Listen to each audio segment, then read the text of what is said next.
ఈ చంద్రబాబు నాయుడు గారి వైఫల్యం వల్ల, అసమర్థ వల్లే ఈరోజు ఇంతమంది చనిపోయారు. ఆయన నియమించిన వాళ్ళు ఎవరైతే ఉన్నారో వాళ్ళందరి నిర్లక్ష్యం వల్ల జరిగింది.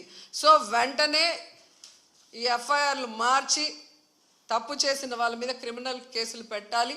లేకపోతే మేమైతే వైఎస్ఆర్సీపీ తరఫున భక్తులకి అండగా ఉండి ఆ చనిపోయిన కుటుంబాల తరఫున పోరాటం చేస్తాం.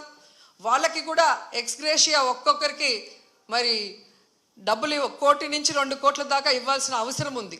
ఎందుకంటే మీ వల్లే వాళ్ళు చనిపోయారు, వాళ్ళ నిర్లక్ష్యం వల్ల కాదు.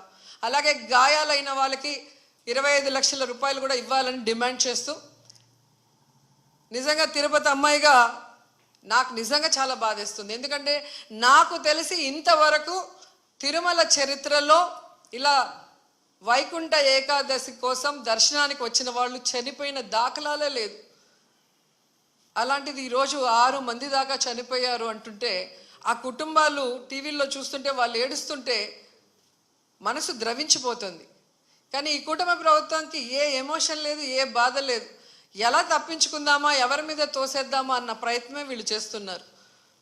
సో ఖచ్చితంగా మోడీ గారిని డిమాండ్ చేస్తున్నాం, మీరు దీని మీద సీరియస్గా ఎంక్వైరీ చేయించాలి. తప్పు చేసిన వాళ్ళ మీద క్రిమినల్ కేసులు పెట్టి వీళ్ళని లోపల పెట్టాలి.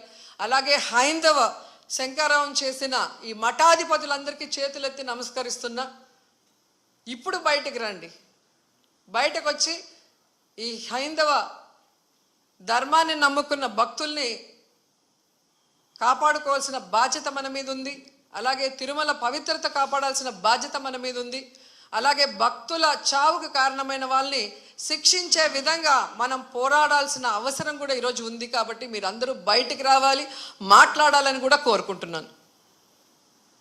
ఈరోజు ఎంత దురదృష్టం అంటే, మొన్న game changer film function pre release event చూశాను.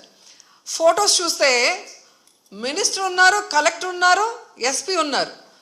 ఒక సినిమా ఫంక్షన్కి ఇంత ఇంట్రెస్ట్గా, ఇంత చిత్తశుద్ధిగా పనిచేసిన వాళ్ళు ఎందుకు టీటీడీకి సంబంధించిన వైకుంఠ ఏకాదశికి ఇంట్రెస్ట్ లేకుండా పనిచేస్తున్నారు? ఎందుకు భక్తుల సేవలో ఉండకుండా చంద్రబాబు నాయుడు సేవ కోసమే మీ టైం కేటాయిస్తున్నారని నేను అడుగుతున్నాను.